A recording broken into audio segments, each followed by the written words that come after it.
Selamat sahabat, kami ucapkan kepada saudara sekalian yang mendengarkan seminar nubuat pada sahabat siang pada hari ini. Jadi kita akan memulai kembali seri 7 sangkakala, yaitu sangkakala keempat. Jadi sekarang kita sudah sampai sangkakala keempat dari seri 7 sangkakala. Tapi sebelum kita mulai, kita akan berdoa dulu. Maha besar Tuhan, Bapa kami yang bertahta dalam jangan surga.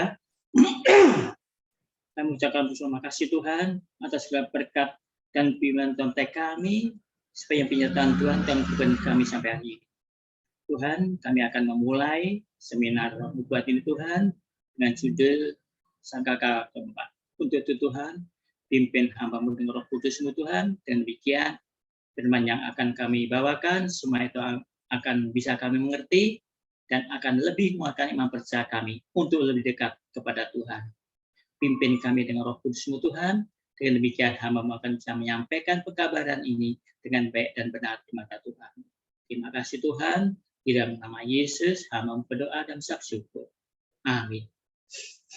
Baiklah, jadi judul kita pada sabat ini adalah sangkakala yang keempat. Saya akan bacakan dulu ayatnya untuk sangkakala keempat. Itu terdapat di dalam Wahyu 8 ayat Wahyu pasal 8 ayat 12 dan 13. Tapi sebetulnya hanya di ayat yang ke-12. Saya akan baca Wahyu 8 ayat 12 dan 13. Lalu malaikat yang keempat meniup sangkakalanya, dan terpukullah sepertiga dari matahari, dan sepertiga dari bulan, dan sepertiga dari bintang-bintang. Sehingga sepertiga daripadanya menjadi gelap, dan sepertiga dari siang hari tidak terang, dan demikian juga malam hari. Ayat 13. Lalu aku melihat, aku mendengar seekor burung nasar terbang di tengah langit dan berkata dengan suara nyaring, celaka, celaka, celakalah mereka yang diam di atas bumi, oleh karena bunyi sangkakala ketiga malaikat lain yang masih akan meniup sangkakalanya. Jadi dari dua ayat ini, sangkakala keempat, saya akan menjelaskan yang di Wahyu 8 ayat 12. Karena kalau yang di ayat 13, di situ menerangkan tentang akan ada 3 sangkakala lagi. Jadi ini ada sangkakala keempat, dan nanti masih ada sangkakala kelima, keenam, dan ketujuh. Tapi di sangkakala keempat, itu dikatakan di situ sepertiga dari matahari, dan sepertiga dari bulan, dan sepertiga dari bintang-bintang, sehingga sepertiga daripadanya menjadi gelap. Itulah yang akan kita bahas pada sangkakala keempat ini.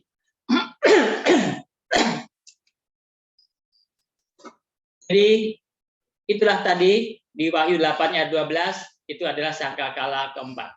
Dan kita akan melihat bahwa ada 3 lambang utama dalam sangkakala keempat yang terdapat dari Wahyu 8 ayat 12 tadi. Lambang-lambang utama itu adalah matahari, bulan, dan bintang-bintang. Sehingga untuk memahami periode sangkakala keempat, kita perlu memahami apa yang dimaksud dengan matahari, bulan, dan bintang-bintang. Dan yang menjadi ayat kunci bagi kita untuk memahami arti dari lambang-lambang ini dengan baik adalah Kitab Kejadian pasal 1 ayat 16. Mari kita lihat Kitab Kejadian 1 ayat 16. Di mana di Kejadian 1 ayat 16 ini kita akan melihat tentang ayat kunci dari 3 lambang ini. Kejadian 1 ayat 16. Maka Allah menjadikan kedua benda penerang yang besar itu, yakni yang lebih besar untuk menguasai siang, dan yang lebih kecil untuk menguasai malam, dan menjadikan juga bintang-bintang. Ya, jadi di sini dikatakan juga benda yang lebih besar menguasai siang, yang lebih kecil untuk menguasai malam, dan menjadikan juga bintang-bintang. Jadi kita memiliki ketiga lambang dalam ayat tersebut. Kita memiliki terang yang lebih besar, yaitu matahari, itu telah dikatakan yang menguasai siang, dan terang yang lebih kecil, yaitu bulan, yaitu yang menguasai malam, dan juga bintang-bintang yang bersinar di malam hari. Ayat kunci lainnya untuk memahami tentang lambang-lambang tersebut, yaitu tentang matahari, bulan, dan bintang, itu terdapat di dalam Wahyu pasal 12 ayat 1. Ayat ini juga berisi 3 lambang yang akan kita bahas pada Sabat siang hari ini. Kita juga akan menemukan penggunaan kata-kata lebih besar dan lebih kecil untuk merujuk pada matahari yang lebih besar dan pada bulan yang lebih kecil yang terdapat dalam kitab Wahyu pasal 12 ayat 1. Kita baca Wahyu 12 ayat 1. Maka tampaklah suatu tanda besar di langit. Seorang perempuan berselubungkan matahari dengan bulan di bawah kakinya dan sebuah mahkota dari 12 bintang di atas kepalanya. Seorang perempuan, di sini dikatakan perempuan adalah melambangkan gereja. Ada 3 kata kunci dalam sangkakala keempat. Tadi sudah kita katakan, yaitu matahari, bulan, dan bintang. Di sini juga ada kata-kata tersebut. Suatu tanda besar di langit, seorang perempuan berselubungkan matahari, ada matahari, dan bulan di bawah kakinya, jadi ada bulan juga, dan mahkota dari 12 bintang di atas kepalanya. Nanti kita akan bahas apa maksud daripada lambang-lambang tersebut. Matahari mewakili masa penggenapan. Dengan kata lain, ketika Yesus benar-benar datang secara pribadi. Itulah maksudnya. Jadi matahari mewakili masa penggenapan dengan datangnya Yesus secara pribadi pada kedatangan Yesus yang pertama kali. Bulan di sisi lain mewakili periode atau lambang atau simbol dan bayangan yang menunjuk pada waktu penggenapan dalam perjanjian lama yang menunjuk ke depan untuk penggenapan di dalam Kristus. Ya, itu bulan yang dimaksudkan. Dan bintang-bintang mewakili pendiri gereja perjanjian lama dan pendiri gereja perjanjian baru.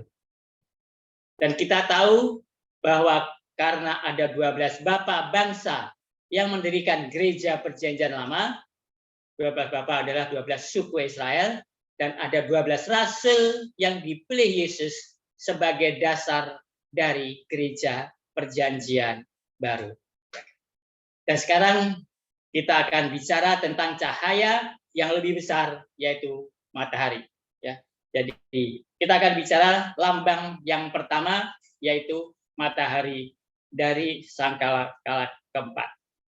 Ya, tadi dikatakan ada matahari, ada bulan, dan ada bintang-bintang, di mana sebagian dari matahari, sebagian dari bulan, dan sebagian dari bintang-bintang itu menjadi gelap.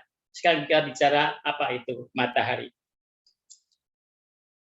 Kita berurusan bukan dengan objek sesungguhnya di surga, tetapi kita berurusan dengan lambang. Jadi kita perlu mencari tahu apa yang dilambangkan dengan matahari.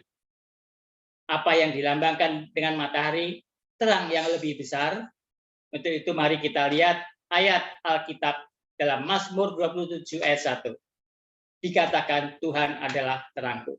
Jadi di sini nanti kita untuk berbicara lambang-lambang itu, kita akan melihat dan mempelajari bahwa biarlah Alkitab menerangkan dirinya sendiri. Jadi kita akan membuka ayat yang lain yang menerangkan ayat tersebut. Kita baca Mazmur 27 ayat 1.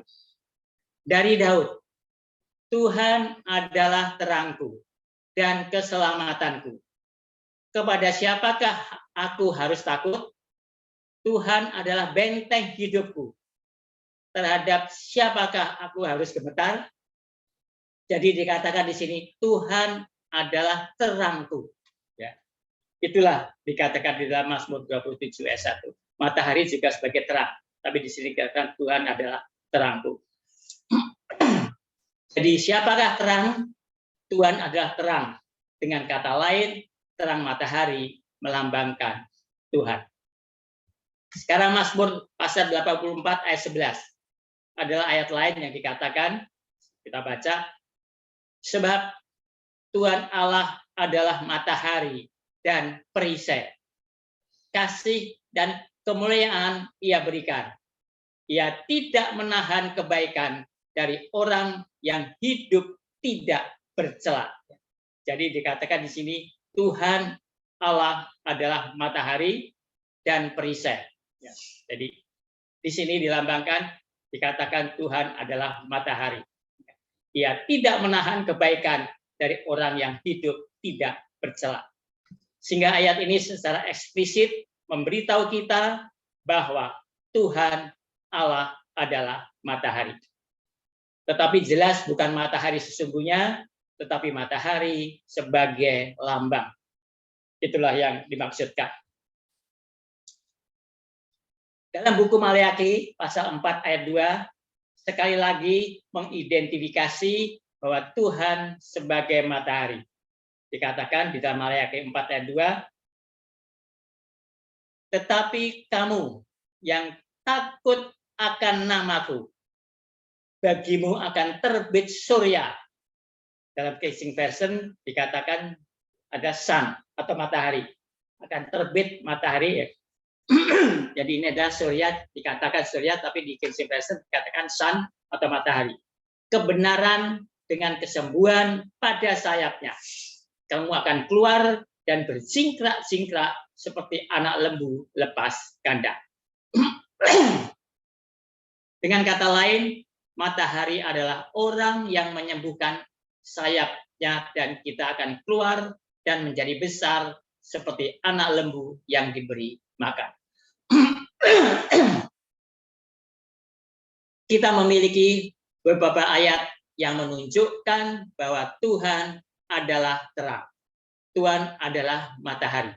Sehingga Tuhan dilambangkan sebagai matahari.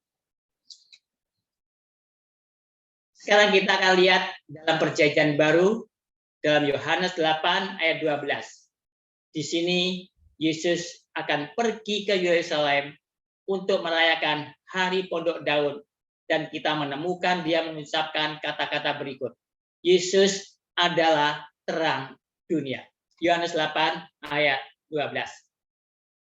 Maka Yesus berkata pula kepada orang banyak, katanya, akulah terang dunia. Barang siapa mengikut aku, ia tidak akan berjalan dalam kegelapan, melainkan ia akan mempunyai terang hidup. Ya. Jadi di sini juga Yesus mengatakan, akulah terang dunia. Ya. Jadi Yesus adalah yang memberikan terang. Ia tidak akan, barang siapa mengikut aku, jadi kalau kita mengikut Yesus, maka ia tidak akan berjalan dalam kegelapan. Itulah yang dikatakan Yesus. Jadi kalau kita mengikut Yesus, maka kita tidak akan berjalan di dalam kegelapan. Artinya Yesus adalah terang dunia ini.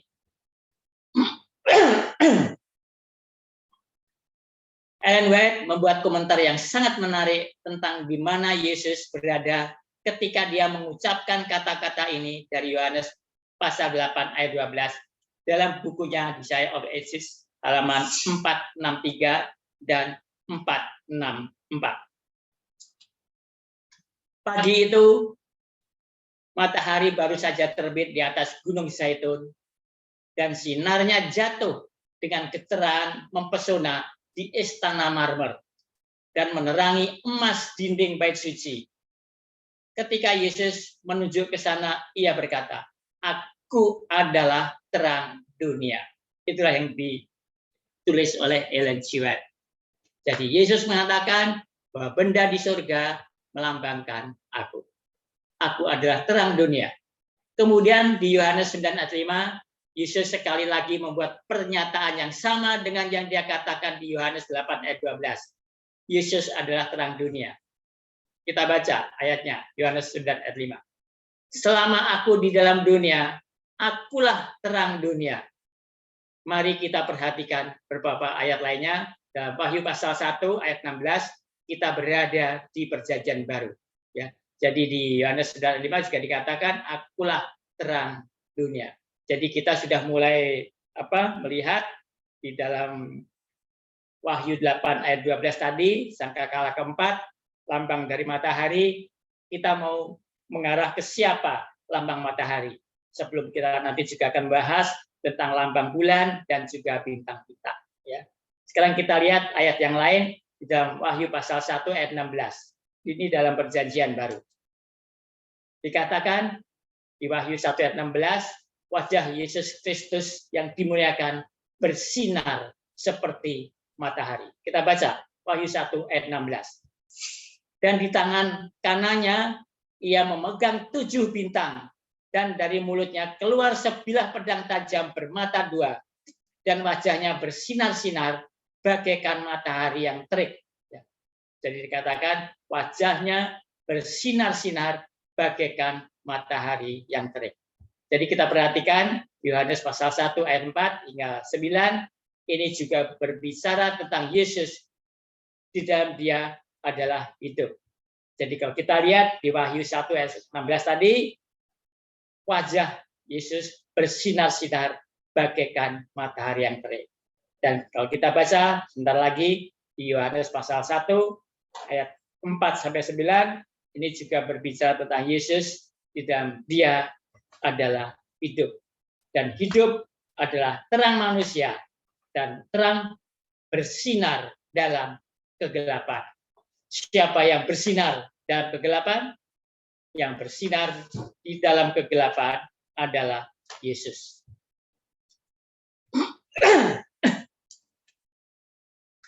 Kita baca Yohanes 1 ayat 4 dan 9. Di dalam dia ada hidup, dan hidup itu adalah terang manusia.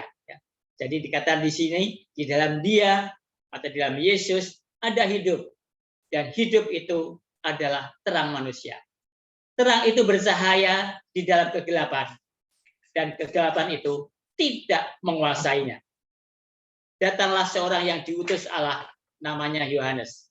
Ia datang sebagai saksi untuk memberi kesaksian tentang terang itu, supaya oleh dia semua orang menjadi percaya.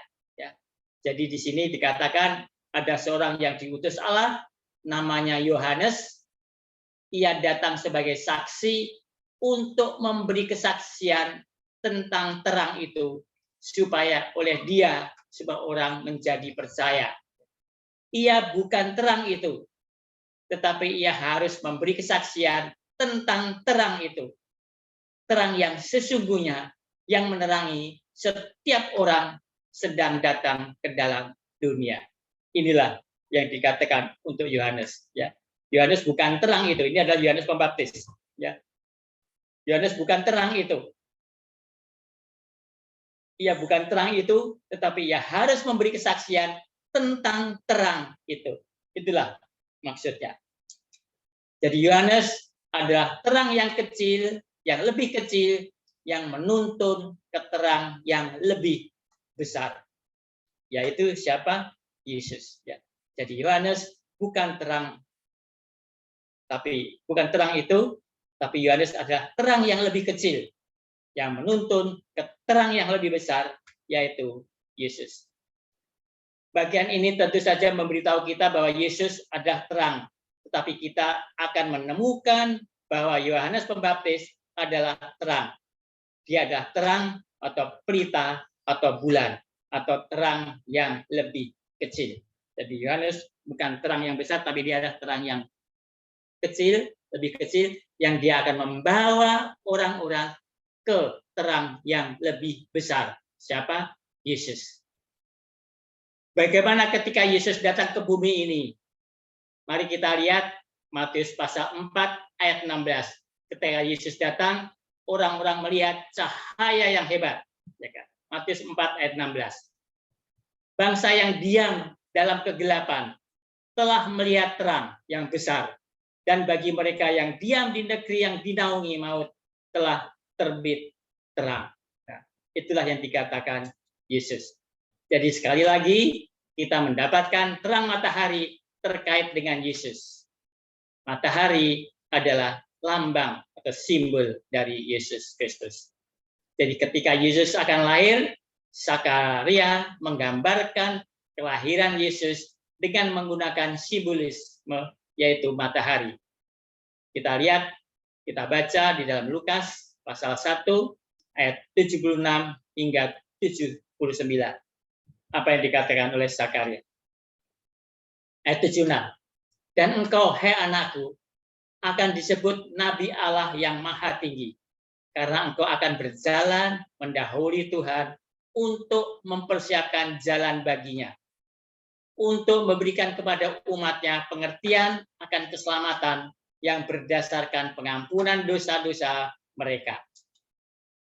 Oleh rahmat dan belas kasihan dari Allah kita, dengan mana Ia akan melawat kita surya pagi dari tempat yang tinggi, untuk menyinari mereka yang diam dalam kegelapan dan dalam naungan maut, untuk mengarahkan kaki kita kepada jalan damai sejahtera. Ya, jadi itu dikatakan ke Zakaria, di mana Yohanes itu akan mengarahkan kepada terang yang lebih besar, yaitu Yesus Kristus.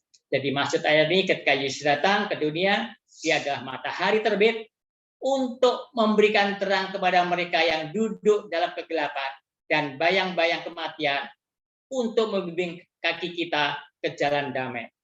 Jadi kenapa pada waktu Yesus datang pertama kali perlu ada Yohanes Pembaptis yang sebagai terang kecil menjadi saksi untuk menerangkan akan Yesus? Karena pada waktu itu sudah hampir 400 tahun. Jadi kalau kita lihat setelah 10 bangsa Israel dibuang ke Asyur, yang 2 bangsa Yehuda dan yang bagian selatan dia dibuang ke Babel, masih diberi kesempatan 70 minggu, 490 tahun lagi. Disitulah kalau kita lihat ada nubuatan Daniel, ya kan? Nubuatan tentang 70 minggu dan nubuatan tentang 2300 petang dan pagi. Nubuatan 70 minggu dan nubuatan 2300 petang dan pagi itu adalah nubuatan tentang rencana kedatangan Yesus, rencana kerja dari Yesus, atau calendar of event daripada Yesus, diberitahukan kepada mereka. Dan dari situ sampai dengan Yesus datang yang pertama kali, cukup lama, kurang lebih 400 tahun. Tidak ada lagi nabi-nabi. Sehingga dengan demikian perlu ada Yohanes Pembaptis sebagai saksi untuk menerangkan siapa Yesus itu. Sebetulnya orang-orang Yahudi sudah tahu tentang Alkitab Perjanjian Lama, ya kan, tentang Taurat, bahwa Mesias akan datang. Tapi kenyataannya meskipun mereka dia tahu, perlu ada saksi lagi, terang yang lebih kecil lagi, yaitu Yohanes Pembaptis, untuk menerangkan lebih jauh tentang siapa Yesus itu, dengan mengatakan kepada orang-orang pada waktu itu. Di 1 Yohanes 1 ayat 5 adalah Allah adalah terang dan tidak ada kegelapan dalam Dia. Kita baca. Dan inilah berita yang telah kami dengar dari Dia dan yang kami sampaikan kepada kamu. Allah adalah terang dan di dalam Dia sama sekali tidak ada kegelapan. Di mana ada matahari adalah tidak ada kegelapan sama sekali. Jadi ini memiliki pengaruh yang sangat penting pada sangkakala keempat. Karena dalam sangkakala keempat terangnya terhalang sebagian seperti gerhana, ya kan? Karena sepertiga matahari menjadi gelap. Sepertiga bulan juga menjadi gelap. Sepertiga bintang-bintang juga menjadi gelap. Ya. Jadi apa? Kenapa kok terjadi kegelapan? Itulah yang akan kita bahas. Tetapi sekarang kita akan membahas tentang 3 lambang itu dulu. Matahari, bulan, dan bintang-bintang. Setelah itu baru kita akan bahas tentang kegelapan yang terjadi itu. Apa penyebabnya? Sehingga demikian kita akan tahu apa maksud dari sangkakala keempat ini. 1 Petrus 2 ayat 9, di sini Petrus sedang berbicara tentang kuasa Allah memanggil umatnya dari kegelapan ke dalam terangnya yang luar biasa. 1 Petrus 2 ayat 9. Tetapi kamulah bangsa yang terpilih, imamat yang rajani, bangsa yang kudus, umat kepunyaan Allah sendiri, supaya kamu memberitakan perbuatan-perbuatan yang besar dari Dia, yang telah memanggil kamu keluar dari kegelapan kepada terangnya yang ajaib. Jadi di sini sebetulnya ayat ini juga menyatakan bahwa orang yang terima Yesus itu adalah bangsa yang terpilih, imamat yang rajani, bangsa yang kudus. Sebetulnya ayat ini sama dengan pada waktu bangsa Israel keluar dari tanah Mesir. Sebelum mereka menerima hukum Allah yang langsung diberikan kepada bangsa Israel itu di atas gunung. Sama kita nanti bisa dibaca di dalam Keluaran 19 ayat 5 dan 6 di mana di situ Tuhan Allah berkata pada Musa, tolong kamu bicara sama tua-tua, sama orang-orang Israel, ya kan? Mau tidak mereka jadi umatku, ya kan? Artinya bagaimana di situ Allah ingin bangsa Israel menjadi umatnya. Dan ternyata mereka mau. Oh, mau. Setelah mau, akhirnya 3 hari lagi baru mereka disuruh kumpul di kaki gunung itu, dan Tuhan memberikan hukum Allah kepada mereka langsung dari atas gunung kepada bangsa itu. 10 hukum Allah diberikan kepada mereka. Allah berbicara langsung. Setelah itu baru Musa naik ke gunung. Dia di gunung selama 40 hari. Dia diberikan peraturan-peraturan kepada bangsa Israel sebagai umat Allah, ya kan? Jadi memang kalau kita lihat hukum Allah memang untuk bangsa Israel. Hanya pertanyaannya adalah siapa bangsa Israel? Bangsa Israel adalah umat Allah. Sehingga memang hukum Allah untuk. Jadi hukum itu adalah untuk umat Allah. Umat yang mau menjadi orang-orang yang mau menjadi umat Allah, maka akan diberikan hukum Allah, ya kan? Jadi memang kalau kita ditanya, kan hukum Allah hanya untuk bangsa Israel? Iya, memang benar. Hukum Allah untuk bangsa Israel.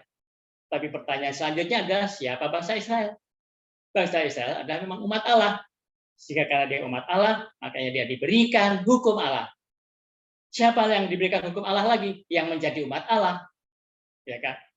Dan siapa selain bangsa Israel yang menjadi umat Allah? Kalau kita baca di dalam Galatia 3 ayat 16, keturunan Abraham di samping anak-anak Israel, anak-anak yang disebut Israel, juga adalah Yesus.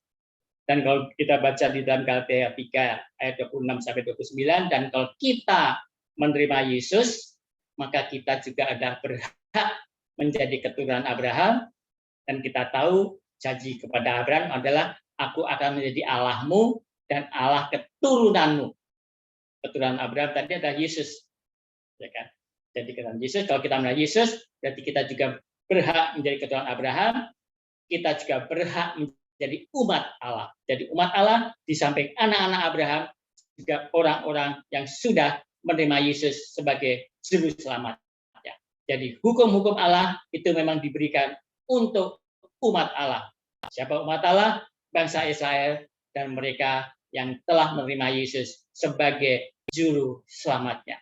Pertanyaannya adalah bagaimana kalau kita menerima Yesus tapi tidak menerima atau tidak mengikuti hukum Allah, Yesus pernah berkata, aku sudah bernubuat atas namamu, mujizat atas namamu. Apa yang katakan Yesus? Aku tidak mengenal kamu, hai engkau pembuat kejahatan. Jadi memang cukup sederhana. Seperti hukum Allah, sabat, makanan, itu memang untuk umat yang mau menjadi umat. Untuk manusia yang mau menjadi umat Allah. Jadi kalau mau menjadi umat Allah, ya kita harus menuruti apa yang Allah perintahkan. Jadi di sini yang dilambangkan dengan matahari, matahari ada simbol dari terang Yesus Kristus. Apa yang dikatakan Roh Nubuat tentang ini? Kita baca dalam Testimonis, ya kan? Tuhan membuat mataharinya bersinar pada yang benar dan pada orang-orang yang tidak benar, ya. Jadi Tuhan membuat mataharinya bersinar baik pada yang benar dan pada orang-orang yang tidak benar, tidak pilih-pilih, semuanya kena mendapatkan. Dan matahari ini mewakili Kristus. Matahari kebenaran yang bersinar sebagai terang dunia, memberikan berkat-berkat dan belas kasihannya terlihat dan tidak terlihat untuk kaya dan miskin sama. Ya, itulah tulisan dari Roh Nubuat. Jadi matahari Yesus itu adalah untuk semua manusia. Kita diberikan pilihan, mau terima atau tidak, itu adalah pilihan kita. Kalau kita terima, kita harus menuruti apa yang Tuhan Yesus perintahkan, ya kan? Tapi kalau kita terima Yesus tapi tidak mau menerima apa yang Tuhan Yesus perintahkan, yaitu risiko. Risikonya ada nanti. Aku tidak kenal kamu, hei engkau pembuat kejahatan. Di mana Yesus tidak bersinar, maka orang-orang hidup dalam kegelapan. Ini bisa kita baca. Ya. Apakah matahari kebenaran untuk menarik pancaran cahayanya dari dunia? Kita harus ditinggalkan dalam kegelapan malam yang kekal. Yesus berbicara seperti tidak pernah manusia berbicara. Dia mencurahkan kepada manusia seluruh harta surga dalam kebijaksanaan dan pengetahuan. Dia adalah cahaya yang menerangi setiap orang yang datang ke dunia. Ya. Jadi Yesus adalah cahaya yang menerangi semua manusia yang ada di dalam dunia ini. Tinggal kita mau menjadi terang juga atau tidak. Itu adalah pilihan kita. Apakah Yesus mengalami kegelapan selama periode tersebut, yaitu periode sangkakala keempat? Ya kan? Benar, ya kan? Karena sepertiga dari matahari mengalami kegelapan. Ya. Jadi di sangkakala keempat yang kita baca di dalam Wahyu 8 ayat 12 tadi, sepertiga dari matahari mengalami kegelapan. Artinya kalau Yesus, matahari melambangkan Yesus, artinya Yesus juga mengalami kegelapan selama periode tersebut, yaitu periode pada sangkakala keempat. Dalam buku Dasar-Dasar Pendidikan Kristen halaman 183, Ellen White menulis, kita hendaknya memohon kepada Tuhan untuk membuka pemahaman kita, agar kita dapat memahami kebenaran ilahi. Jika kita merendahkan hati kita di hadapan Allah, kosongkan mereka dari kesombongan dan kebanggaan dan keegoisan. Melalui kasih karunia yang berlimpah diberikan kepada kita, jika kita dengan tulus keinginan dan teguh percaya, sinar terang matahari kebenaran akan bersinar ke dalam pikiran kita dan menerangi pemahaman kita yang gelap. Yesus adalah cahaya yang menerangi setiap orang yang datang ke dunia. Dialah terang dunia, dan dia menyuruh kami untuk datang kepadanya dan belajar kepadanya. Kristus tidak meminta maaf ketika dia menyatakan, aku adalah terang dunia.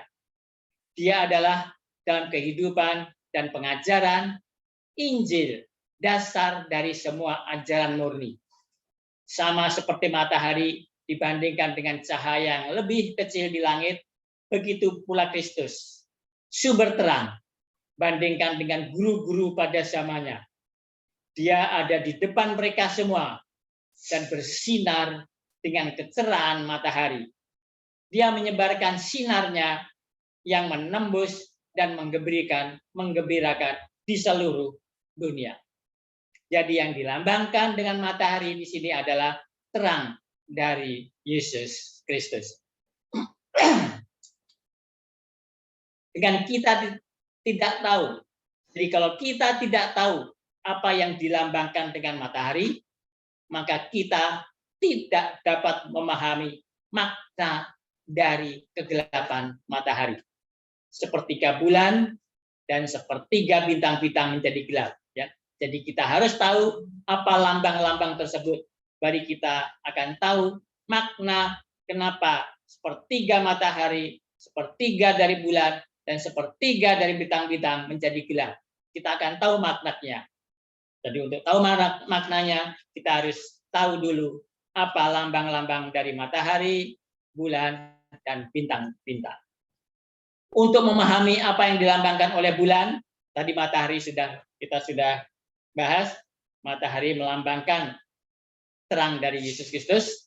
Sekarang untuk memahami apa yang dilambangkan oleh bulan dan apa yang dilambangkan oleh bintang-bintang, kita harus memahami terlebih dahulu apa yang dilambangkan atau dimaksudkan oleh simbol-simbol itu, yaitu simbol tentang bulan dan juga simbol tentang bintang-bintang. Di sini Yohanes Pembaptis adalah terang yang lebih kecil. Yohanes Pembaptis dan Perjanjian Lama adalah terang yang lebih kecil.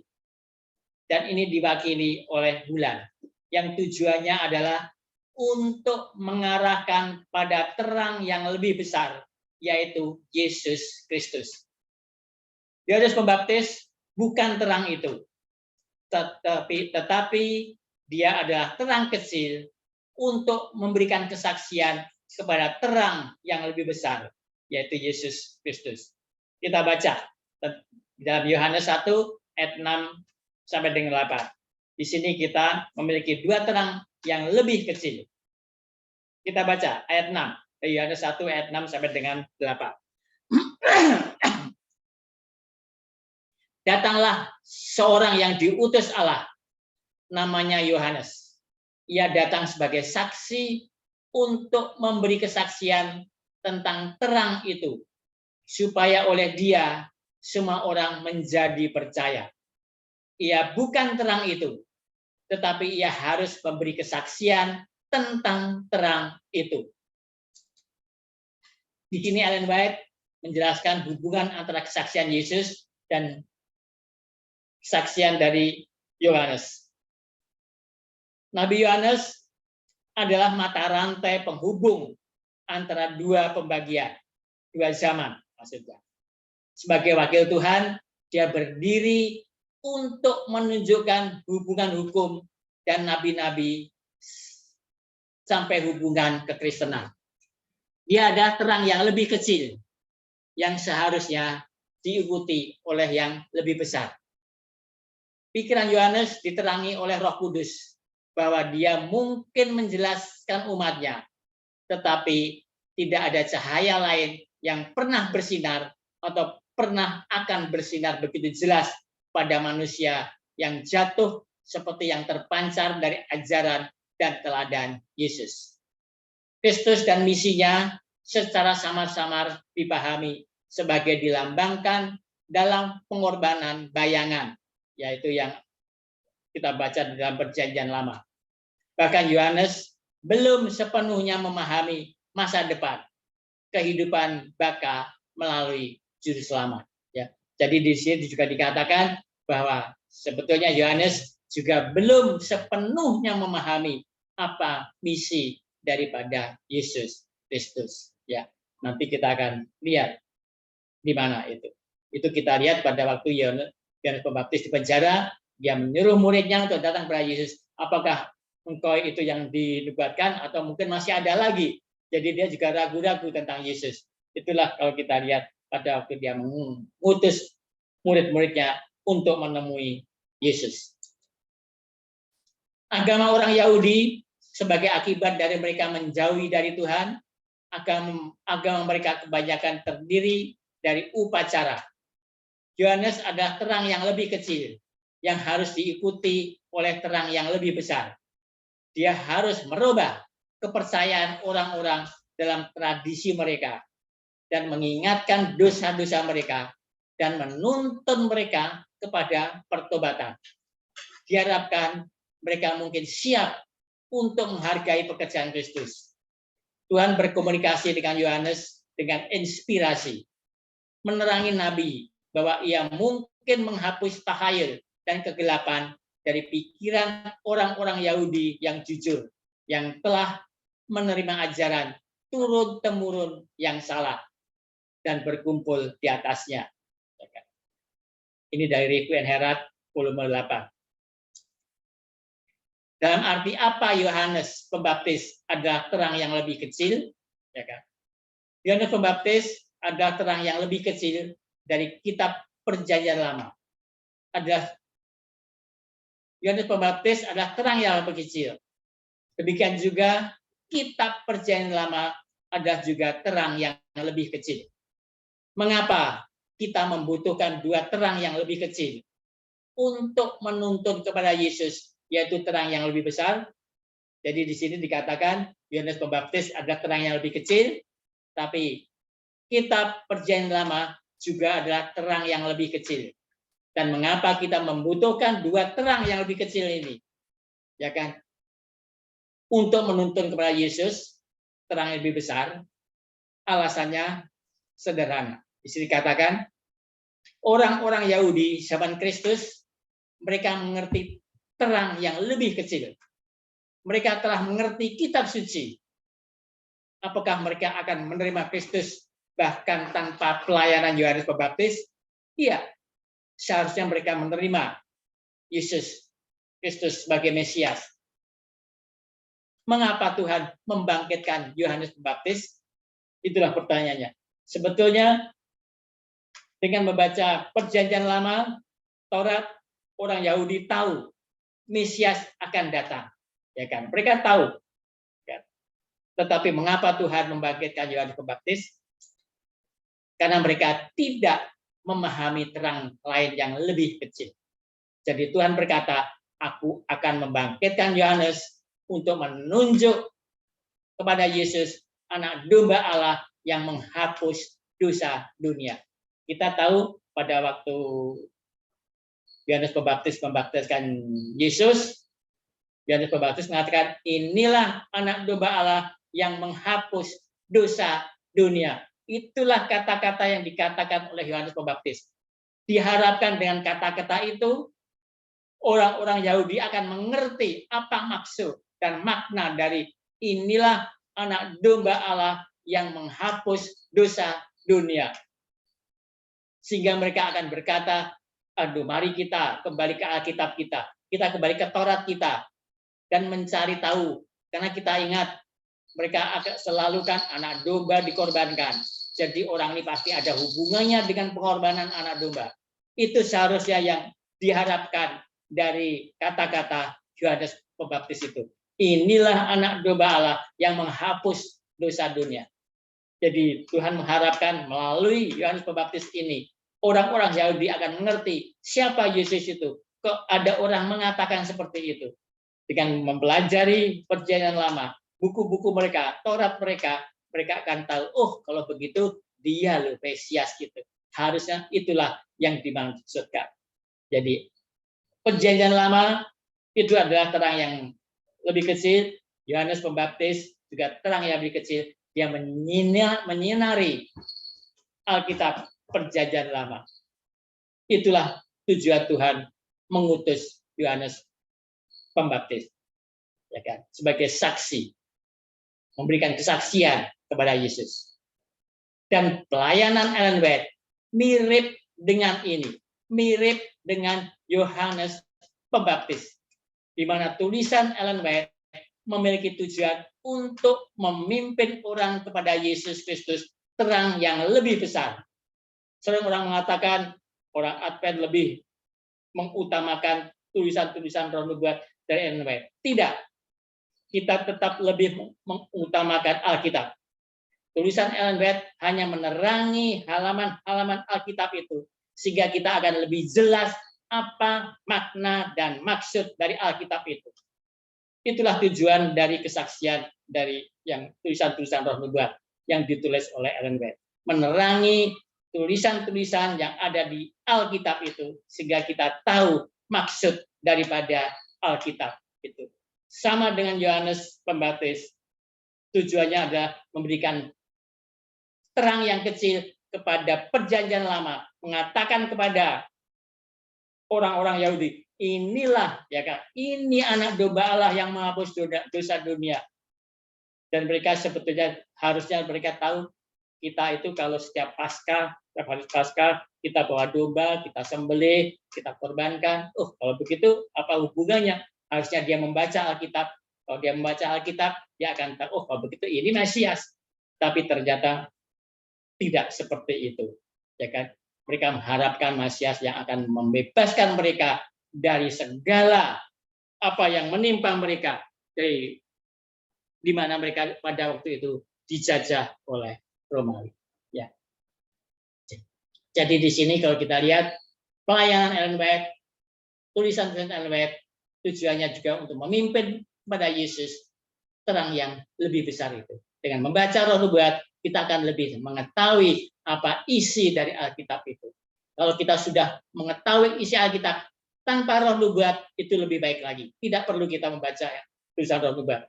Tapi kalau kita kesulitan membaca Alkitab, sebaiknya kita membaca tulisan roh nubuat untuk supaya kita lebih mengetahui apa yang kita ingin ketahui dari Alkitab itu sendiri. Apakah Alkitab terang yang lebih besar? Tidak. Alkitab juga bukan, Alkitab tidak terang yang lebih besar. Alkitab bukan terang yang lebih besar. Yesus Kristus adalah terang yang lebih besar itu. Ya. Jadi yang terang yang lebih besar adalah Yesus. Tulisan Ellen White memiliki fungsi yang berbeda dari Alkitab. Tujuannya adalah untuk menyinari halaman-halaman Alkitab, sehingga orang dapat memahami tulisan Alkitab, yaitu terang yang lebih kecil lainnya. Ya. Jadi Alkitab itu juga adalah terang yang lebih kecil. Terang yang paling besar, terang yang lebih besar, itu adalah Yesus Kristus. Alkitab adalah terang yang lebih kecil. Kitab suci dan umat Allah adalah terang yang lebih kecil. Ya. Jadi kita sebagai umat Allah, orang yang mengaku sebagai umat Allah, dia adalah terang yang lebih kecil. Dia harus memantulkan terang kepada sesamanya, memberitakan tentang terang itu kepada orang lain. Maka dikatakan juga dia adalah terang yang lebih kecil.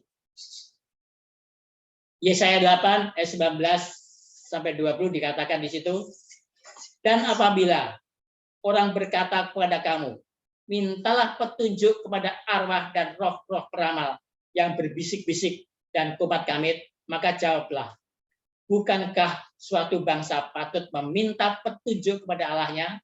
Atau haruskah mereka meminta petunjuk kepada orang-orang mati bagi orang-orang hidup? Carilah pengajaran dan kesaksian. Di sini kalau kita baca di dalam King James Version, pengajaran itu adalah law atau hukum. Di situ tulis law atau hukum. Ya, jadi carilah hukum dan kesaksian. Siapa yang tidak berbicara sesuai dengan perkataan itu, maka baginya tidak terbit fajar. Ya, jadi kalau orang berbicara tidak sesuai dengan hukum, dia tidak bersaksi sesuai dengan hukum, maka orang tersebut tidak ada fajar atau tidak mempunyai terang. Bagaimana kita menemukan kebenaran hukum pada tahap ini? Akan menjadi tulisan-tulisan Musa yang disebut hukum dan kesaksian yang akan menjadi tulisan para nabi sampai saat Yesaya menulis.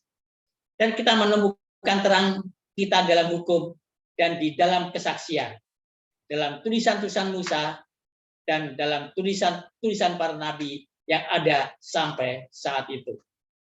Firman Tuhan itu adalah pelita dan terang. Ini bisa kita baca dalam Mazmur 119 ayat 105, di mana dikatakan di situ firman Allah seperti cahaya. Kita baca Mazmur 119 ayat 105, dikatakan, firman-Mu itu pelita bagi kakiku dan terang bagi jalan. Ya, jadi firman Tuhan itu adalah pelita bagi kakiku dan terang bagi jalanku. Jadi firman itu menerangi kita sehingga kita akan tahu jalan yang akan kita tempuh.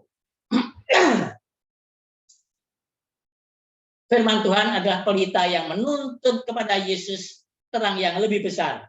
Jadi firman Tuhan bukan matahari.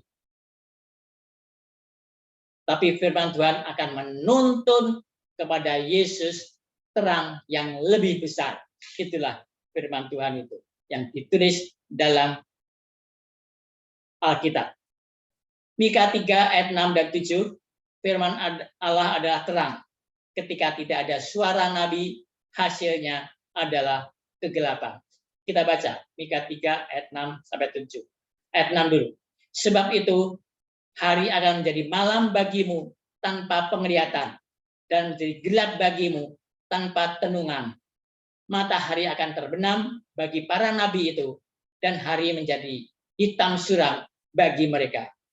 Mengapa hari menjadi gelap bagi mereka dan mengapa matahari tidak bersinar sehingga terjadi kegelapan? Karena para nabi tidak menunjuk kepada Yesus, tidak bersaksi kepada Yesus. Itulah yang terjadi sehingga matahari tidak bersinar sehingga terjadi kegelapan. Ayat 7. Para pelihat akan mendapat malu dan tukang-tukang tenung akan tersipu-sipu. Mereka sekalian akan menutupi mukanya sebab tidak ada jawab daripada Allah. Sehingga ketika seorang nabi berbicara dan tidak menunjuk kepada Yesus dan tidak mengajarkan kebenaran, maka mereka dalam kegelapan. Jadi kalau ada guru-guru Alkitab, ada pendeta-pendeta, ada nabi-nabi yang berbicara dan tidak menunjuk kepada Yesus dan tidak mengajarkan kebenaran, maka mereka di dalam kegelapan. Sekarang kita perhatikan juga bahwa kitab suci Perjanjian Lama ada terang yang lebih kecil yang mengarah kepada Yesus, yaitu terang yang lebih besar. Mari kita lihat beberapa ayat di sini, yaitu Yohanes 5. Saya lengkap-lengkap di sini ya. Yohanes 5 ayat 35, 36, 39, 40, 45 sampai dengan 47. Ya. Yohanes Pembaptis juga terang yang lebih kecil dan dia memberi terang. Dia memberikan terang itu. Itulah Yohanes Pembaptis. Kita baca Yohanes 5 ayat 35, 36, 39, 40, 45 sampai dengan 47. 35. Ia adalah pelita yang menyala dan yang bercahaya, dan kamu hanya mau menikmati seketika saja cahayanya itu. Tetapi aku mempunyai suatu kesaksian yang lebih penting daripada kesaksian Yohanes, yaitu segala pekerjaan yang diserahkan Bapa kepadaku, supaya aku melaksanakannya.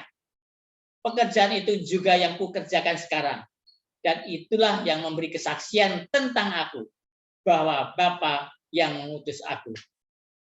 Kamu menyelidiki kitab-kitab suci, sebab kamu menyangka bahwa olehnya kamu mempunyai hidup yang kekal.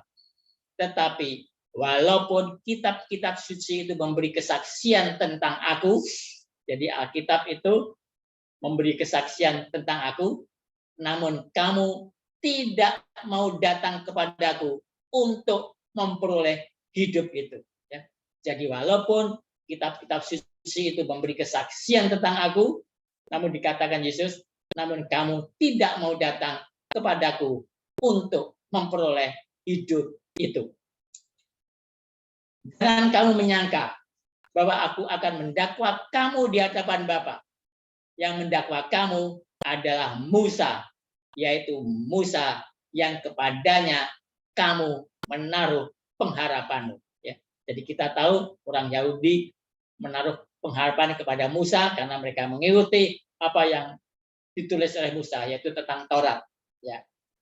Jadi nanti yang mendakwa, kata Yesus, yang mendakwa kamu adalah Musa.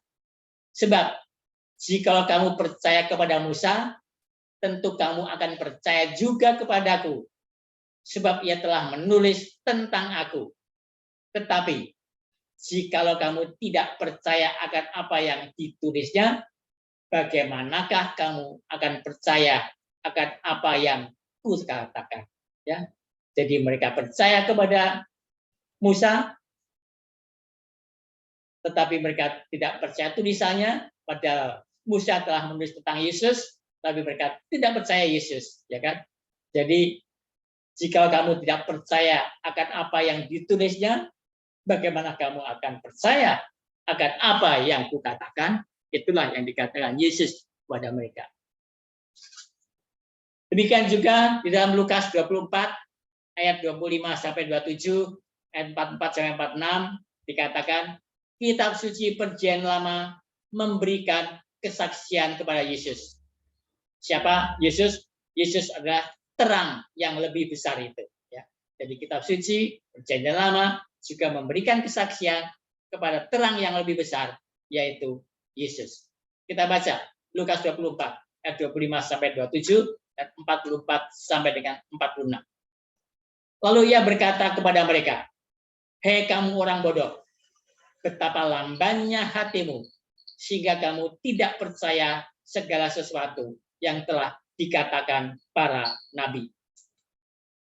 Bukankah Mesias harus menderita semuanya itu untuk masuk ke dalam kemuliaannya?"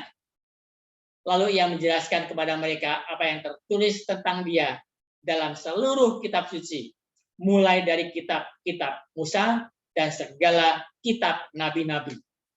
Ia berkata kepada mereka, "Inilah perkataanku yang telah kukatakan kepadamu ketika aku masih bersama-sama dengan kamu, yakni bahwa harus digenapi semua yang ada tertulis tentang aku dalam kitab Taurat Musa dan kitab nabi-nabi dan kitab Mazmur." Lalu ia membuka pikiran mereka sehingga mereka mengerti kitab suci. Katanya kepada mereka, ada tertulis demikian, Mesias harus menderita dan bangkit dari antara orang mati pada hari yang ketiga. Itulah yang dikatakan Yesus kepada mereka. Yohanes tidak hanya memberikan kesaksian tentang Yesus, tetapi juga tentang kitab suci atau kitab. Dalam hal ini, baik Yohanes Pembaptis dan kitab suci Perjanjian Lama adalah terang yang lebih kecil yang memberikan kesaksian tentang terang yang lebih besar, yaitu Yesus Kristus. Tidak ada satupun individu atau buku yang bisa mengungkapkan Yesus dalam kepenuhan kemuliaannya. Alkitab hanyalah bayangan samar tentang siapa Yesus.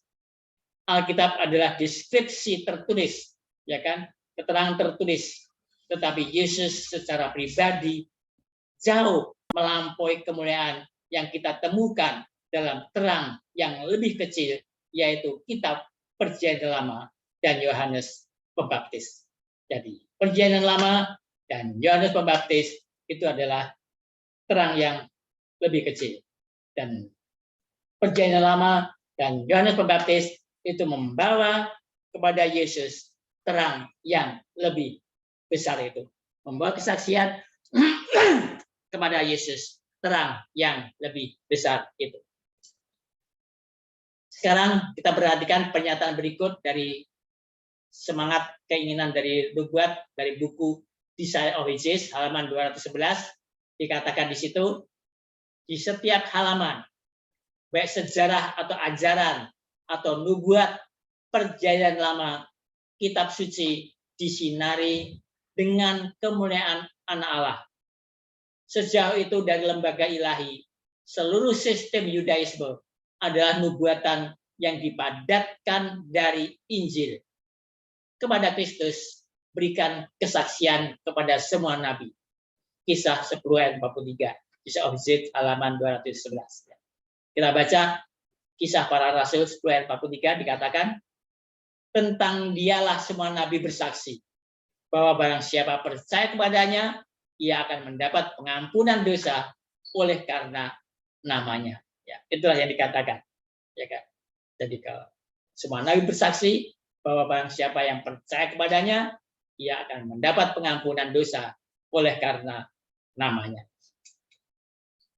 Dengan kedatangan Kristus yang pertama, di antara ke era terang yang lebih besar, dan kemudian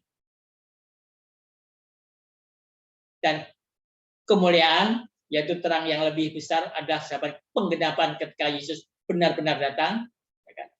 Saya ulang lagi, dengan kedatangan Kristus yang pertama, di antara era terang yang lebih besar dan kemuliaan, tetapi memang akan menjadi dosa yang tidak tahu berterima kasih untuk menghina dan mengolok-olok terang yang lebih kecil, karena terang yang lebih besar dan lebih mulia telah menyingsing.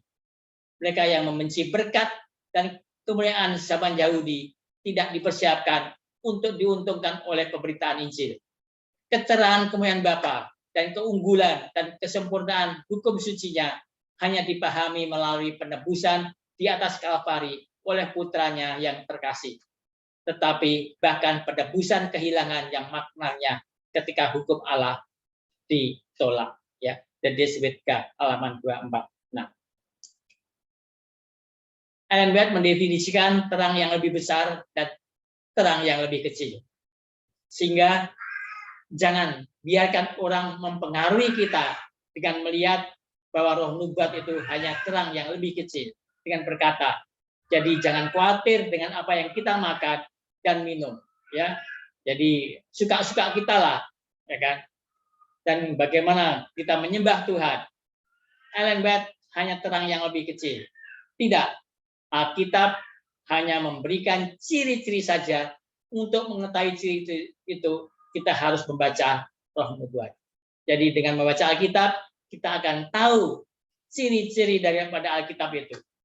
Tapi kalau kita tidak begitu memahami ciri-ciri itu, kita harus keluar dari Alkitab. Kita membaca buku-buku roh nubuat. Dan kita membaca buku roh nubuat, maka kita akan mengetahui apa ciri-ciri dalam Alkitab itu.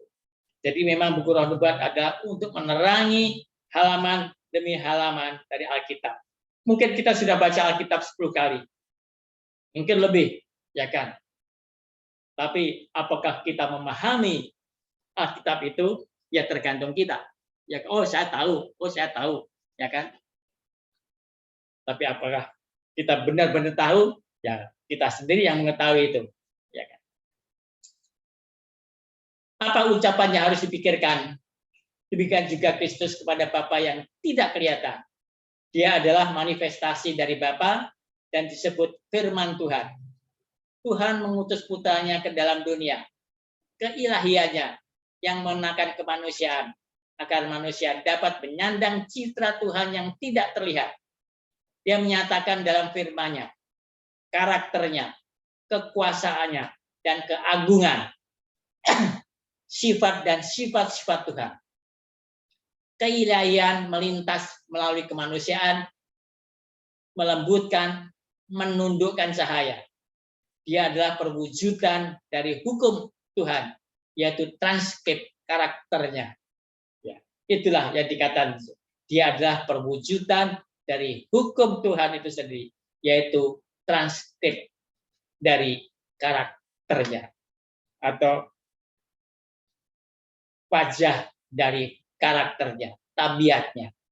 Jadi Alkitab seperti foto Yesus, peta, model, atau skala, atau bayangan. Itulah Alkitab itu. Bayangan atau peta, model, skala, dan gambar ada deskripsi miniatur dari kenyataan yang jauh lebih besar. Siapa kenyataan itu? Yaitu ada di dalam Yesus Kristus.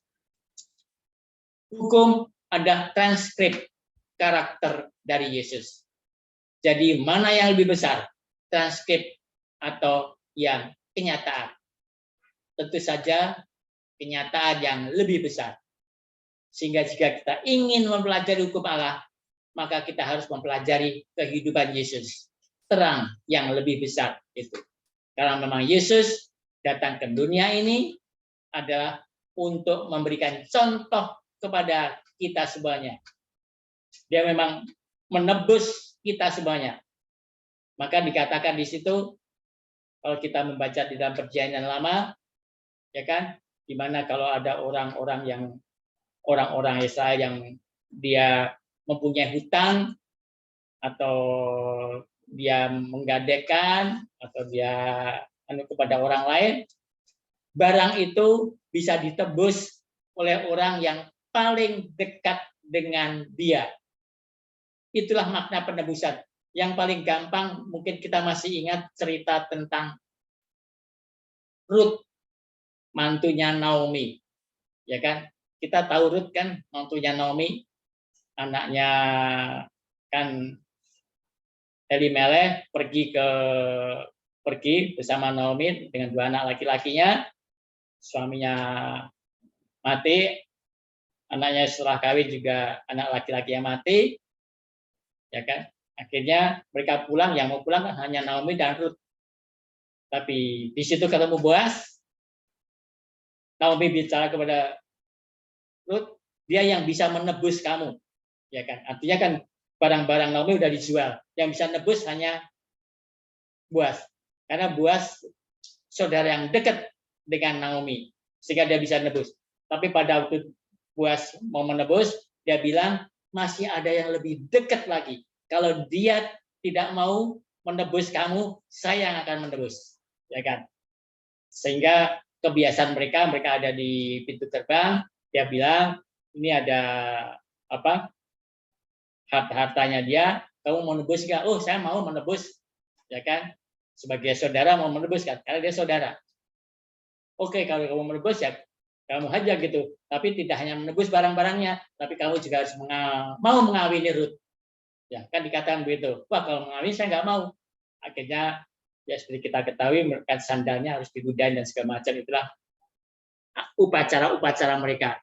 Akhirnya Boaz yang menebus. Jadi yang bisa menebus itu adalah saudara yang terdekat. Kenapa Yesus bisa menebus kita? Selama Yesus sebagai keluarga Allah, Yesus tidak bisa menebus kita. Karena berbeda. Yesus adalah keluarga Allah. Supaya Yesus bisa menebus kita sebagai manusia, dia harus menjadi keluarga manusia. Ya. Dengan dia menjadi keluarga manusia, baru dia bisa menebus manusia. Itulah sebetulnya arti kalau kita baca di dalam kitab Perjanjian Lama tentang di imamat, tentang sistem penebusan kalau orang berhutang, itu adalah tujuannya adalah untuk menerangkan seperti itu. Maknanya itu adalah seperti itu. Yesus datang ke dunia ini menjadi manusia supaya dia bisa menebus manusia. Artinya kalau kita mau ditebus, kita harus menerima Yesus. Dengan menerima Yesus, dengan dibaptis, kita akan menjadi saudara Yesus. Sehingga pada penghakiman, Yesus akan berkata kepada Bapaknya, ini saudara saya yang baru. Oh, itu saudara kamu. Oke, kalau saudara kamu, berarti dia juga anakku. Itulah makna penebusan itu. Jadi di sini maksud hukum Allah, kita harus mempelajari kehidupan Yesus, dia datang ke dunia, dia menebus kita, karena tujuannya adalah Yesus datang ini, dia sebagai Allah, dia Allah, tapi dia sebagai manusia, supaya apa sebagai manusia? Supaya dia bisa menebus manusia. Kalau dia tetap sebagai Allah, dia tidak bisa menebus kita. Karena berbeda, Allah dan manusia berbeda. Maka dia harus menjadi ciptaan.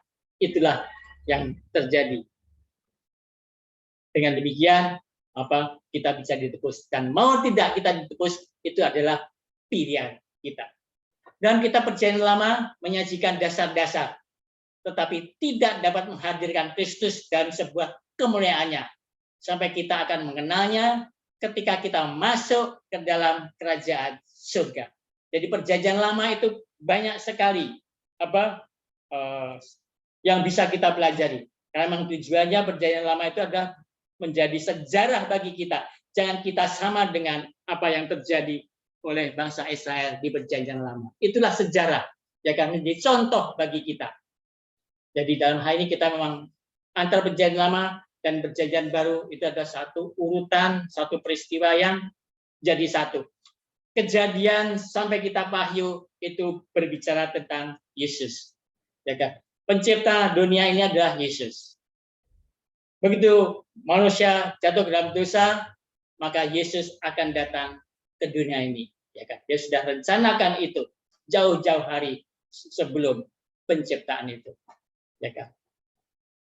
Dan sebelum manusia jatuh ke dalam dosa, seperti khotbah tadi siang, ya kan, tentang apa tadi, kitab dalam buku kehidupan, ya kan, pakaian kebenaran, ya kan, kita memakai pakaian kebenaran, tapi begitu kita jatuh ke dalam dosa, pakaian kebenaran itu hilang, sehingga Yesus memberikan pakaian kebenaran sementara, yaitu apa?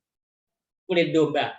Dan disitulah pada waktu kita menerima Yesus, maka nama kita ditulis dalam buku kehidupan itu. Sehingga bagaimana kita bisa pertahankan, kita tetap di dalam buku kehidupan itu adalah tergantung kita. Itulah dalam kitab perjanjian lama. Dan kitab perjanjian baru juga memberikan kesaksian tentang Yesus. Sehingga kitab perjanjian baru juga terang yang lebih kecil. Perjanjian lama adalah terang yang lebih kecil.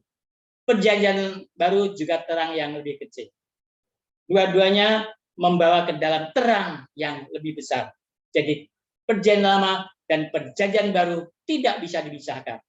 Karena Alkitab itu baik perjanjian lama dan perjanjian baru itu membicarakan tentang Yesus. Perjanjian baru memberikan kesaksian tentang Yesus. Kita baca di dalam Yohanes 21 ayat 24 dan 25. Dialah murid yang memberi kesaksian tentang semuanya ini dan yang telah menuliskannya, dan kita tahu bahwa kesaksiannya itu benar. Masih banyak hal-hal lain lagi yang diperbuat oleh Yesus. Tetapi jikalau semuanya itu harus dituliskan satu persatu, maka agaknya dunia ini tidak dapat memuat semua kitab yang harus ditulis itu. Amin. Alkitab hanya garis besar dan dasar. Dengan kata lain, perjanjian baru memberikan kesaksian tentang Yesus. Bagaimana dengan roh nubuat? Roh nubuat juga memberikan kesaksian tentang Yesus. Roh nubuat adalah cahaya yang lebih kecil. Tuhan telah mengirimkan banyak instruksi kepada umatnya, baris demi baris, ajaran demi ajaran. Di sini sedikit dan di sana sedikit. Sedikit perhatian diberikan kepada Alkitab, dan Tuhan telah memberikan terang yang lebih kecil untuk memimpin pria dan wanita menuju terang yang lebih besar. Bagaimana? Banyak kebaikan akan tercapai jika buku-buku yang berisi terang ini dibaca dengan tekad untuk menjalankan prinsip-prinsip yang dikandungnya. Devian Herald, tanggal 20 Januari 1993. Dikatakan di sini, umat Tuhan juga adalah bulan yang memantulkan terang Yesus. Yohanes 12 ayat 34 sampai 36 dikatakan Yesus adalah terang dan para pengikutnya harus memantulkan terangnya. Jadi bukan hanya Alkitab saja sebagai terang yang lebih kecil, tetapi umat Allah adalah bulan yang seharusnya memantulkan terang Yesus ke dunia. Kita menemukan terang Yesus di dunia. Kita melihatnya dalam diri seorang secara pribadi. Kita menghadirkan Yesus kepada dunia dengan memberitakan Alkitab yang merupakan pelita atau terang kepada orang-orang di dunia.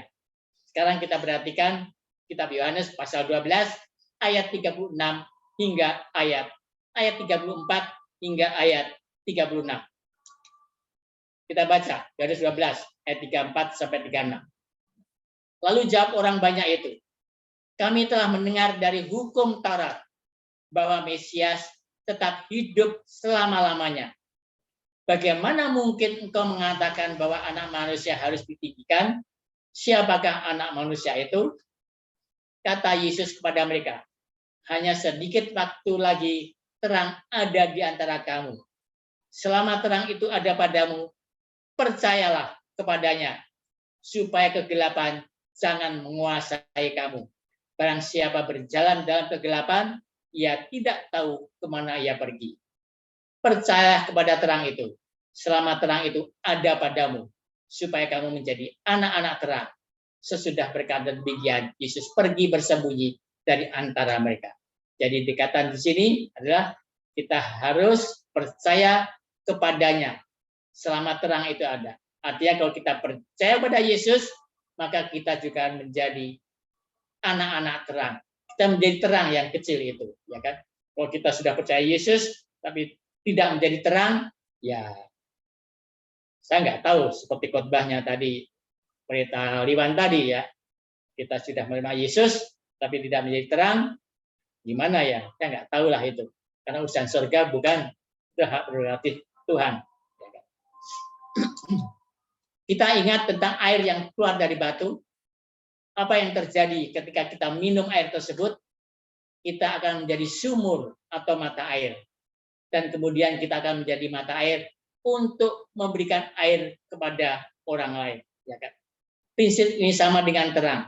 Ketika kita menerima terang, maka yang kita lakukan adalah memproyeksikan terang itu atau memberikan terang kita yang lebih kecil kepada terang itu.